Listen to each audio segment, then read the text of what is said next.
Update on the Citroen SM. Long-term storage, 23 years. First start. I'm far away from starting this thing, but made some discoveries today. Took the carburetors off, intake manifold, checked the valve stems for any corrosion. Discovered a leak. Where is it? What was thought to be a water pump leak was actually a coolant hose leak. That was real close to the water pump. Those are the 3 Weber carburetors.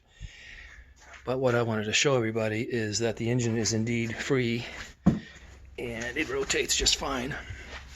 I jacked the car up on one side and got the front wheel off the ground, and as per Jerry Hathaway, that's how you turn the engine over